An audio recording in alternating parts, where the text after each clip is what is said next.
Welcome back students to my YouTube channel study 7 point. Students, आज मैं आपके लिए पोइम लेके आया हूँ आपकी बुक फ्लेमिंगो के पोइट्री सेक्शन से poem a thing of beauty. और इस पोइम को कंपोज किया है one of the greatest English romantic poet John Keats ने। देखिए स्टूडेंट्स, थोड़ा सा इस पोइम के बारे में जान लेते हैं। ए थिंग ऑफ ब्यूटी, एक सुंदर वस्तु। इस पोइम के अंदर पोइट एक ब्यूटीफुल मैसेज देते हुए प्रतीत होते हैं हमको। और ये ब्यूटीफुल मैसेज क्या है कि एक सुंदर वस्तु हमेशा जीवन में एक स्थायी आनंद का स्रोत होती है। अर्थात समय बीतने के साथ वो आनंद कभी भी समाप्त नहीं होता, वो मल्टीपल होता रहता है, वो बढ़ता रहता है। जबकि सभी जो वर्ल्डली चीज़ है, सभी वर्ल्डली चीज़ें, उनकी जो सुंदरता है वो डिके हो जाती है, लेकिन नेचर की जो सुंदरता है वो कभी भी डिके नहीं होती। और साथ ही इस ब्यूटीफुल पोइम के अंदर एक शानदार बात पोइट ये कहना चाहते हैं कि ये जो नेचर है, इस नेचर के अंदर एक हीलिंग इम्पैक्ट होता है। अर्थात इसके अंदर एक रेमेडिकल प्रॉपर्टी होती है, यानी उपचारात्मक गुण होते हैं। और ये मनुष्य के सभी प्रकार के sorrows, miseries, stress, depression, disappointment को पल भर में दूर कर देती है। इस पोइम को स्टार्ट करें इससे पहले मैं चाहूंगा कि आप मेरे यूट्यूब चैनल स्टडी 7 पॉइंट को सब्सक्राइब कर लें और साथ ही साथ बेल आइकॉन के बटन को भी प्रेस कर दें, ताकि जो भी मैं लेटेस्ट वीडियो अपलोड करूं उसका नोटिफिकेशन आपको समय से मिल जाए।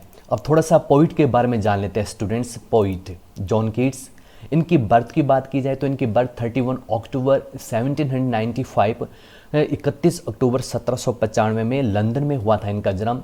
और डेथ की बात की जाए 23 फेब 1821, 23 फरवरी 1821 में इनकी डेथ हुई थी। रोम इटली में इनकी डेथ हुई थी। इनकी जो डेथ ना स्टूडेंट से वो महज 25 वर्ष की आयु में हो गई थी। तब इनकी डेथ टीबी के कारण हुई थी।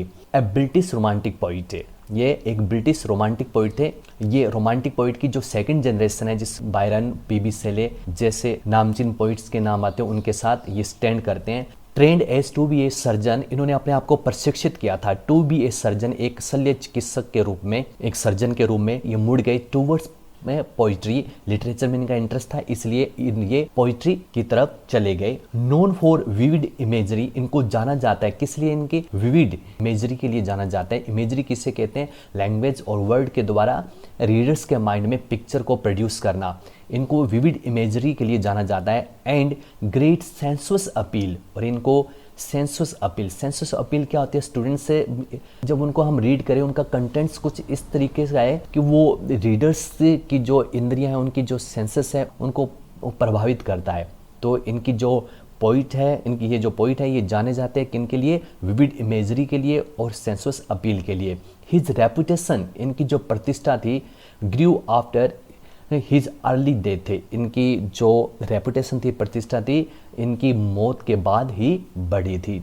देखिए स्टूडेंट्स, जो ये जॉन कीट्स है, बताया जाता है इनको अपनी लाइफ टाइम के अंदर, यानी महज 25 साल की उम्र में इनकी डेथ हो गई थी। इनके लाइफ टाइम के अंदर इन्होंने जो भी वर्क्स प्रोड्यूस किए थे, जो भी कृतियाँ लिखी, उसको क्रिटिक्स के द्वारा काफ़ी आलोचना की गई थी। उनको अपने जीवन के दौरान काफ़ी आलोचना का सामना करना पड़ा था, और इसलिए इनको जीते जी कभी भी प्रसिद्धि की प्राप्ति नहीं हुई। इनकी जो कृतियाँ इनके डेथ के बाद वर्ल्ड वाइड रीड की जाने लगी और इनको एक पहचान मिली। अब इनके वर्क्स की बात कर लेते हैं स्टूडेंट्स से, इनकी कृतियों की। इन्होंने देखिए लॉन्ग नैरेटिव पोइम्स तो लिखी है, और साथ में जो इनके जो ओड्स है वो बहुत ज़्यादा फेमस हुए। तो यहाँ पर मैंने ओड्स के एग्जाम्पल्स लिए हैं। देखिए स्टूडेंट्स से, fancy 1818, ode on a Grecian urn 1819, to Lord Byron 1814, la belle dame sans merci 1819, ode on melancholy 1819, 1819 में ये प्रकाशित हुआ। ओड टू ए नाइटिंगल 1819 में ये प्रकाशित हुई। टू स्लीप 1816 में प्रकाशित हुई ये पोइम इनकी। On seeing the Elgin Marbles 1817 में। To ottoman 1819। एंडिमियन, जिसमें से हमारी जो प्रेजेंट पोइम है, जो आज के सेशन में अपने जिसको हम लेके चलेंगे, वो इसी एपिक पोइम से ली गई है। यानी एंडिमियन एक एपिक पोइम है जो कि 1818 में ये पोइम प्रकाशित हुई थी। इसी से हमने ये हमारी पोइम ली है। अब देख लेते हैं स्टूडेंट्स दिस पोइम, इस पोइम के बारे में थोड़ा जान लेते हैं। इज एन एक्सरेप्ट, ये पोइम अपने आप में क्या है? इज एन एक्सरेप्ट, ये पोइम अपने आप में एक पार्ट है फ्रॉम हिज पोइम, इनकी जो लंबी पोइम है, इनकी जो लॉन्ग एपिक पोइम है, उससे एक पार्ट है जिसका नाम है एंडीमियन ए पोइटिक रोमांस है। इससे ये पोइम, प्रेजेंट पोइम, एक पार्ट के रूप में ली गई है और इसका स्टार्टिंग का स्टेंजा, मे बी स्टार्टिंग का स्टेंजा है ये कपलेट्स। इस पोइम को लिखा गया किसमें? राइमिंग कपलेट्स में लिखा गया है। बेस्ड ऑन एंडमियन पोइम है इनकी, ये एक यूनानी कहानी पर आधारित है और इसी से ये पोइम ली गई है। कीप्स ए ब्यूटीफुल मैसेज, ये पोइम हमारे लिए एक सुंदर संदेश रखती है। फॉर मैनकाइंड, मानवता के लिए सुंदर संदेश रखती है। दैट, ये संदेश क्या है? ए ब्यूटीफुल थिंग, कि एक सुंदर वस्तु इज ए सोर्स, वह स्रोत होती है किस चीज़ का? ऑफ एंडलेस जॉय, कभी भी ना खत्म होने वाले आनंद का। इट कैन रिमूव, ये हटा सकती है, दूर कर सकती है, ऑल नेगेटिविटी, सभी प्रकार की नकारात्मकता, एंड डार्कनेस, और अंधकार को समाप्त कर सकती है ऑफ लाइफ, जीवन के। तो स्टूडेंट्स, इस पोइम को आपने देखा, बहुत ही इंटरेस्टिंग पोइम होने वाली है ये। थीम की बात की जाए, थोड़ा सा थीम की तरफ हम देख लेते हैं। ए thing of beauty is an eternal source of Joy, एक सुंदर वस्तु शाश्वत स्रोत होता है किसका? है जॉय का, आनंद का। It never fades away, fades away का मतलब होता है धूमिल पड़ जाना, ये कभी भी धूमिल नहीं हुई। It never fades away, beautiful things का जो जॉय है ये कभी भी फेड नहीं होता, समाप्त नहीं होता। With the passage of time, समय बीतने के साथ, यानी सरपट दौड़ते हुए समय का इस पर प्रभाव नहीं पड़ता समय के साथ। It never loses it's freshness, ये कभी भी अपनी ताजगी को नहीं खोता। It keeps the power of removing, removing का मतलब होता है हटाना, ये शक्ति रखता है। कौन सी शक्ति, कौन सी ताकत रखता है? ऑफ ऑल डार्कनेस, सभी प्रकार के अंधकार को हटाने की, एंड नेगेटिविटी, और सभी प्रकार की नकारात्मकता को हटाने की, फ्रॉम आवर लाइफ, हमारे जीवन से। हमारे जीवन की डार्कनेस, नेगेटिविटी को रिमूव करता है। It works as a remedy, ये एक उपचार के रूप में काम आता है, यानी नेचर में पोइट हीलिंग इम्पैक्ट हमेशा देखते थे। तो यही बात यहाँ बताई गई है। It works as a remedy, ये एक उपचार के तौर पर काम में आता है। For all the miseries, all the miseries of life, जीवन की सभी दुखों के लिए। Let's start our poem students. देखिए स्टूडेंट्स, ये जो ओपनिंग स्टेंजा है एक बार हम डिस्कस कर लेते हैं कि यहाँ पर पोइट ने हर स्टेंजा के अंदर क्या बताने की कोशिश की। ये ओपनिंग स्टेंजा है, इसके अंदर पोइट एक मैसेज देते हैं। ये कहते हैं कि जो ब्यूटीफुल ऑब्जेक्ट है वो जीवन में परमानेंट जॉय के सोर्स होते हैं।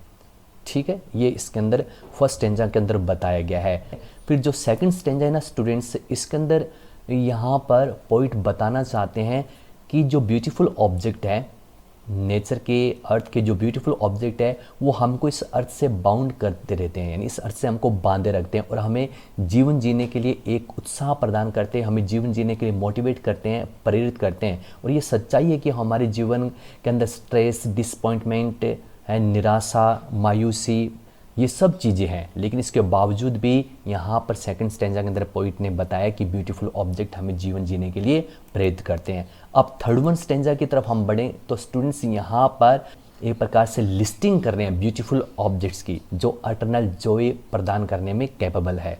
जैसे आप देख सकते हो यहाँ पर सन, मून, ठीक है, यहाँ पर ट्रीज, ये सारे वो नेचर के जो ऑब्जेक्ट्स हैं, नेचर के वो पार्ट्स हैं जो कि हमें एक अटर्नल जॉय देते हैं। फिर देखिए नेक्स्ट जो स्टेंजा है स्टूडेंट्स, इसके अंदर भी यहाँ पर पोइट ने वो सारी चीज़ें यहाँ पर फिर वही जो ब्यूटीफुल ऑब्जेक्ट्स हैं नेचर के उनकी लिस्टिंग स्टार्ट कर रखी है, इनको अभी भी यहाँ पर इस सूचीबद्ध कर रहे हैं, बता रहे हैं। यहाँ पर भी जैसे डैफोडिल्स आप देख सकते हो, स्ट्रीम्स की जैसे बात हो रही है, यहाँ पर हैं रिल्स स्मॉल स्ट्रीम्स की बात हो रही है। तो ये सारे ब्यूटीफुल ऑब्जेक्ट्स हैं जो कि इंसान को इस धरती से बांधे रखते हैं, जो कि इंसान को एटर्नल जॉय देने में कैपेबल है। यहाँ पर पोइट कहते हैं कि केवल ब्यूटीफुल ऑब्जेक्ट्स ही नहीं, यहाँ पोइट कहते हैं कि जो लवली टेल्स यानी जो कि जो प्रेरक कहानियाँ हैं जो वो भी हमें एक प्रकार से प्रेरित करती है जीने के लिए, वो भी हमें एक प्रकार से एटर्नल जॉय देने में सक्षम है। Let's start our poem students. Stanza first students, आप देख सकते हैं यहाँ पर फर्स्ट स्टेंजा के अंदर पोइट संपूर्ण मानवता को एक ब्यूटीफुल मैसेज देते हैं और क्या कहते हैं? A thing of beauty is a joy forever. Its loveliness increases. It will never pass into nothingness से पोइट कहते हैं ए थिंग ऑफ ब्यूटी, एक सुंदर वस्तु, एक सुंदर चीज़ अब देखिए, भिन्न भिन्न लोगों के लिए सुंदरता की परिभाषा भिन्न भिन्न हो सकती है। कोई एक वस्तु जो मुझे अच्छी लगती है, हो सकता है वो आपको ना अच्छी लगे, लेकिन हमारे पोइट के लिए यहाँ पर ए थिंग ऑफ ब्यूटी का मतलब है मदर नेचर, यानी नेचर, प्रकृति अपने संपूर्ण उपहारों के साथ, नेचर जो हम देखते हैं। तो पोइट के लिए यहाँ पर ए थिंग ऑफ ब्यूटी का मतलब है nature. A thing of beauty is a joy, poet कहते हैं एक सुंदर वस्तु आनंद का स्रोत होती है। जॉय का मतलब होता है आनंद। एक सुंदर वस्तु आनंद का स्रोत होती है। फॉर एवर, फॉर एवर का मतलब हमेशा के लिए, अर्थात पोइट कहते हैं डेफिनेटली स्टूडेंट्स होता भी है। देखिए, जब आप किसी भी कोई नेचुरल प्लेस को विजिट करके आते हो या किसी ब्यूटीफुल ऑब्जेक्ट को जब आप इंजॉय करते हो, तो उसको एंजॉय करने के कुछ महीनों के बाद, कुछ साल के बाद, जब दोबारा आप उसी मोमेंट को, आप उस प्लेस को जब दोबारा याद करते हो, तो आप वापस एक अटर्नल जॉय से, एक आनंद से वापस आप भर जाते हो। आप दोबारा उन स्वीट मोमेंट्स को जीना चाहते हो। तो ये बात पोइट यहाँ पर बताना चाहते हैं कि ए thing of beauty is a joy for ever, कि सुंदर वस्तु आनंद का एक स्थायी स्रोत होता है, एक परमानेंट सोर्स बन जाता है। इट्स लवलीनेस इंक्रीजेज, लवलीनेस का मतलब सुंदरता, इट्स लवलीनेस, और इसकी जो सुंदरता है इंक्रीजेज, ये बढ़ती जाती है, यानी with the passage of the time. Poet कहना चाहते हैं कि समय बीतने के साथ समय का प्रभाव इस पर नहीं पड़ता, यानी ब्यूटीफुल ऑब्जेक्ट के जॉय पर इसका प्रभाव नहीं पड़ता। ये जॉय कम नहीं होता, ये आनंद कम नहीं होता। इट्स लवलीनेस, इसकी जो सुंदरता है इंक्रीजेज, ये बढ़ती ही जाती है। देखिए, यहाँ पर पोइट बताना चाहते हैं कि जो वर्ल्डली ऑब्जेक्ट्स हैं उनकी ब्यूटी समय के साथ डिके हो जाती है। जैसे आज एक सुंदर शहर है, तो जरूरी नहीं कि आने वाले समय में उसकी सुंदरता बरकरार रहे। जैसे बात करें हम फिजिकल अपीयरेंस की बात करें, कोई शारीरिक रूप से कदकाठी से देखने में सुंदर है, तो जरूरी नहीं कि समय के साथ वो वैसा ही रहेगा। ओल्ड एज उस पर इम्पैक्ट जरूर छोड़ेगी। लेकिन पोइट कहना चाहते हैं कि जो ये ब्यूटीफुल ऑब्जेक्ट यानी नेचर, पोइट के लिए नेचर, नेचर की जो ब्यूटी है वो कभी भी ये कम नहीं होती, बल्कि ये समय के साथ मल्टीप्लाई होती है, बढ़ती रहती है। बीतते समय का इस पर कुप्रभाव नहीं पड़ता। It will never pass into nothingness, से पोइट कहते हैं it will never, it will never, never means कभी भी नहीं, पास इनटू नथिंगनेस, नथिंगनेस का मतलब होता है कुछ भी ना रहना, नगण्यता जिसको कह देते हैं। पोइट कहते हैं कि समय के साथ ये इट पास इनटू नथिंगनेस, ये समाप्त नहीं होती। जैसा कि मैंने अभी एग्जांपल दिया था स्टूडेंट्स से कि जब किसी भी हम प्यारे स्थान को विजिट करके आते हैं, तो उस या किसी ब्यूटीफुल ऑब्जेक्ट को जब हमने एक्सपीरियंस किया है, तो उसका जो वो स्वीट एक्सपीरियंस है, उस समय उसकी जो सुंदरता की जो अनुभूति है वो हमारे हार्ट में, हमारे सोल में सीधे उतर जाती है, और वो परमानेंट हमारे माइंड के ऊपर एक इम्पैक्ट छोड़ता है। और जब कभी भी हम फ्लैशबैक करते हैं उसको, जब कभी भी हम उस प्यारे मोमेंट को रिकॉल करते हैं या कोई जिक्र आता है, तो हम वापस उसी परमानेंट जॉय से फिल हो जाते हैं। तभी पोइट कहते हैं it never pass, it will never pass into nothingness, ये कभी भी समाप्त नहीं होता, यानी ये कभी भी एंडिंग की तरफ नहीं जाता। जैसे वर्ल्डली ऑब्जेक्ट की जो ब्यूटी है वो समय के साथ समाप्त हो जाती है, वो जॉय हो जाता है, लेकिन ऐसा यहाँ नहीं है। But will keep a bower quiet for us and a sleep full of sweet dreams and health and quiet breathing, but will keep a bower। bower किसे कहते हैं स्टूडेंट्स? bower कहते हैं लता पुंज को, पेड़ों के कुंज को कहते हैं, यानी ए प्लेजेंट सेडी प्लेस, एक ऐसा स्थान पेड़ों के नीचे जहाँ शीतलता, ऐसा स्थान जो अपनी शीतलता के लिए जाना जाता है। तो पोइट कहते हैं कि ये ब्यूटीफुल ऑब्जेक्ट है, ये अपने आप में बोवर क्वाइट फॉर अस, यहाँ पर मेटाफर का यूज किया गया स्टूडेंट्स, यहाँ पर ए बोवर क्वाइट फॉर अस से पोइट कहते हैं जो ब्यूटीफुल ऑब्जेक्ट हैं ये एक प्रकार से पेड़ों के कुंज की तरह है, यानी शीतल पेड़ों के कुंज की तरह है, उस शीतल स्थान की तरह है। For us and A sleep full of sweet dreams से, उस शीतल स्थान की तरह है जो हमें एक गहरी नींद प्रदान करता है। कैसी नींद? फुल ऑफ स्वीट ड्रीम्स से, मधुर सपनों वाली नींद प्रदान करता है। अर्थात ऐसे शीतल स्थान पर सोकर हर व्यक्ति को अच्छी नींद आती है, सुंदर सपनों वाली नींद आती है। ऐसे स्थान के साथ यहाँ पर पोइट इनकी तुलना करते हैं। And health and quiet breathing, मधुर यानी मधुर नींद के साथ साथ, मधुर सपनों वाली नींद के साथ साथ ये हमको हेल्थ प्रदान करती हैं। एंड क्वाइट ब्रीदिंग, और क्या प्रदान करती है? एंड क्वाइट ब्रीदिंग, और शांत सांसें, अर्थात हम परफेक्ट हेल्थ को एंजॉय कर सकते हैं। तो इस प्रकार से स्टूडेंट्स आप देख सकते हो कि स्टैंजा फर्स्ट के अंदर पोइट ने ये मैसेज देने की कोशिश की है कि जो ब्यूटीफुल ऑब्जेक्ट होते हैं उनका जो जॉय है वो कभी भी समाप्त नहीं होता समय के साथ। अब बढ़ते हैं विद्यार्थियों सेकंड स्टैंजा की तरफ। Therefore on every morrow are we wreathing a flowery band to bind us to the earth. अब सेकंड स्टैंजा के अंदर देखिए स्टूडेंट्स पोइट यहाँ पर बताना चाहते हैं ये जो वर्ल्ड है ये वर्थ लिविंग नहीं है, मतलब जीने के लायक नहीं है, क्योंकि ये लास्ट ये जो 3 लाइनें बता रही है कि यहाँ पर डेस्पोडेंट, इनह्यूमन और यहाँ पर लैक ऑफ नोबल नेचर्स हैं, ग्लूमी डेज, यानी ये धरती जीने के लायक नहीं है। लेकिन फिर भी ब्यूटीफुल जो ऑब्जेक्ट्स हैं नेचर के वो हमको धरती से बांधे रखते हैं। तो स्टार्ट करते हैं सेकंड स्टैंजा को स्टूडेंट्स। देयरफॉर ऑन एवरी मोरो, पोइट कहते हैं इसलिए, ऑन एवरी मोरो, मोरो का मतलब आने वाला कल, टुमारो से मतलब है कि इसलिए हर आने वाले कल को are we wreathing a flowery band, हम बुनते हैं, हम गूंथते हैं। रीडिंग का मतलब होता है गूंथना। क्या गूंथते हैं? ए फ्लावरी बैंड, हम एक फूलों की गार्लैंड, फूलों की माला गूंथते हैं। टू बाइंड अस, अपने आप को बांधने के लिए। किससे बांधने के लिए? टू द अर्थ, धरती से बांधने के लिए। देखिए स्टूडेंट लिटरल मीनिंग हमने यहाँ पर देख लिया। यहाँ पर पोइट कहना चाहते हैं इस नेचर के जो ब्यूटीफुल ऑब्जेक्ट है इस अर्थ, वो हमको बांधे रखते हैं, भिन्न भिन्न तरीकों से बांधे रखते हैं। किससे बांधे रखते हैं? इस धरती से बांधे रखते हैं, धरती से हमको कनेक्ट करके रखते हैं। यहाँ पर मेटाफर का यूज किया गया है, ए flowery reading, a flowery band, metaphor को काम में लिया गया है यहाँ पर। देखिए स्टूडेंट्स से ये जो आगे की 3 लाइनें ये और इस चीज़ को और ज़्यादा क्लियर करेगी। Spite of despondence of the inhuman dearth of noble nature से, पोइट कहते हैं in spite of, spite of का मतलब होता है के बावजूद, यानी किस चीज़ के बावजूद?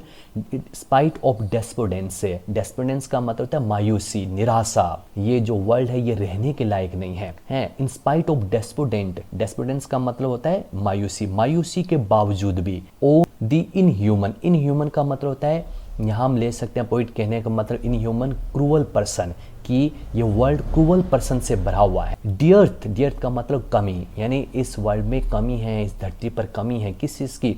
Of noble natures, noble natures का मतलब होता है श्रेष्ठ लोग, भले व्यक्ति, यानी the persons who are noble in character, who are generous, यानी वो व्यक्ति जो श्रेष्ठ हैं, जो उदार हैं, भले इंसानों की इस धरती पर, इस वर्ल्ड में कमी है, कि संसार के अंदर कुछ भी अच्छा नहीं है। Of the gloomy days, of the gloomy days, और हम हमारे बुरे दिनों से होकर गुजरे हैं। ग्लूमी डेज का मतलब अंधकार में दिन। पोइट कहते हैं कि ये बात सही है कि जो ये वर्ल्ड है, ये वर्ल्ड निर्दयी इंसानों से भरा हुआ है, हमारे चारों तरफ सेल्फिश पर्सन हैं, भले इंसान नहीं हैं, चारों तरफ हमारे अंधकार है, निराशा है, स्ट्रेस है, डिसअपॉइंटमेंट्स है, ये सारी चीज़ें नकारात्मक चीज़ें, यानी ये वर्ल्ड फुल ऑफ नेगेटिविटी है, नकारात्मकता से भरा पड़ा है।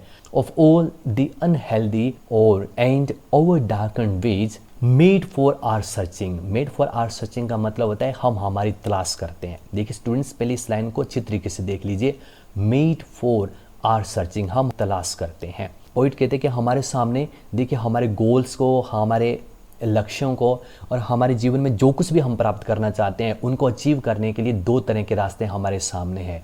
2 तरह के रास्ते हमारे सामने होते हैं, अमूमन हर इंसान के सामने होते हैं। एक ऐसा रास्ता जो हमको अनहेल्दी लाइफ की तरफ ले जाता है, एक ऐसा रास्ता जो हमें डार्कनेस से, जो अंधकार से भरा हुआ है, मीन्स जिसे हम शॉर्टकट कह देते हैं या जिसे हम रॉन्ग पाथ कह देते हैं। एक रॉन्ग पाथ होता है और एक ऐसा रास्ता जो हमें सही दिशा में ले जाता है। तो पोइट कहते हैं लेकिन ज़्यादातर जो लोग हैं इस रास्ते को अडॉप्ट करते हैं, अपने गोल को पाने के लिए रॉन्ग पाथ को चूज़ करते हैं। तो ये पोइट कहते हैं, तभी इसको लास्ट लाइन से हमने अटैच करके देखा था कि हम में से ज़्यादा लोग, ये बात भी सही है कि संसार के अंदर कि हमने चुन लिए हैं, कैसे रास्ते चुन लिए, हमने कैसे रास्ते चुन लिए? Of all the unhealthy and over darkened ways है, हमने अंधकार में रास्ते, और डार्कन का मतलब जो अंधेरे से भरे हुए हैं, अंधेरे से भरे हुए रास्तों को हमने हमारे लक्ष्यों को पाने के लिए चुन लिए हैं। मेड फॉर आर सर्चिंग, हम ऐसे रास्तों को चुन लेते हैं। यस, पोइट कहते हैं, देखिए, yes in spite of all some shape of beauty moves away the pall. अब देखिए पोइट यहाँ पर कहना चाहते हैं, ये बात सही है कि अब इस स्टेंजा को स्टूडेंट्स हम कनेक्ट करेंगे पिछले स्टेंजा से। पोइट कहते हैं कि ये वर्ल्ड है ये वर्थ लिविंग नहीं है, जीने के लायक नहीं है। चारों तरफ हमारे तरफ क्रूअल पर्सन से हम घिरे हुए हैं, हम निराशों से घिरे हुए हैं, हम मायूसी से घिरे हुए हैं, स्ट्रेस है, तनाव से हम गुजर रहे हैं, कुछ भी अच्छा होने वाला नहीं है, हमें ऐसा नज़र आता है। हमने गलत रास्ते पर हम चल पड़े हैं हमारे लक्ष्यों को प्राप्त करने के लिए। यस, लेकिन पोइट कहते हैं हाँ, स्वीकार किया मैंने, ये सब चीज़ें आपके साथ हैं। इन स्पाइट ऑफ ऑल, इन सब चीज़ों के बावजूद भी, some shape of beauty, poet कहते हैं लेकिन ब्यूटी का मतलब यहाँ पर आता है कि कुछ से ब्यूटीफुल ऑब्जेक्ट, यानी जो ब्यूटी के जो तत्व हैं वो मूव्स अवे का मतलब दूर कर देना, वो हटा देते हैं। क्या किस चीज़ को हटा देते हैं? द पोल का मतलब यहाँ पर है मोटी चादर, यानी किस चीज़ की मोटी चादर? इस अंधकार की, निराशाओं की, है तनाव की। फ्रॉम आर डार्क स्पिरिट्स, हमारी डार्क स्पिरिट्स, हमारी आत्माओं से। देखिए पोइट ने यहाँ पर हमारी जो स्पिरिट्स हैं उसको डार्क क्यों कहा गया है? क्योंकि हम रॉन्ग बात पर चल पड़े हैं। हमारी डार्क स्पिरिट से इस काले चादर को हटा देता है। इट मीन्स कि नेचर फिर सामने आती है, नेचर है हमारे लिए बूंद साबित होती है, हमारे लिए एक वरदान साबित होती है और सभी प्रकार के अंधकार को ख़त्म कर देती है। मीन्स हमारे जीवन के अंदर एक नई स्पिरिट बढ़ती है, हमें मोटिवेट करती है कि इन तमाम नकारात्मकता के बावजूद भी एक सुंदर जीवन जीने के लिए। अब यहाँ पर देखिए स्टूडेंट्स, अब इसको अपने नेक्स्ट वीडियो के अंदर अब इसको कंटिन्यू करेंगे। अब जो बाद में यहाँ पर पोइट जो ब्यूटीफुल ऑब्जेक्ट है उनकी लिस्टिंग करेगा, उनको सूचीबद्ध करेगा, जैसे सन, मून। तो इसको हम नेक्स्ट वीडियो में कंटिन्यू करेंगे पार्ट 2 के अंदर। थैंक्स अ लॉट स्टूडेंट्स एक बार फिर मैं चाहूँगा कि आप मेरे यूट्यूब चैनल स्टडी 7 पॉइंट को सब्सक्राइब कर ले और साथ ही साथ इस वीडियो को लाइक भी करें, ताकि इसी प्रकार की वीडियो मैं आपके लिए तैयार करता रहूँ और अपने फ्रेंड्स के साथ भी इस वीडियोज़ को शेयर करें।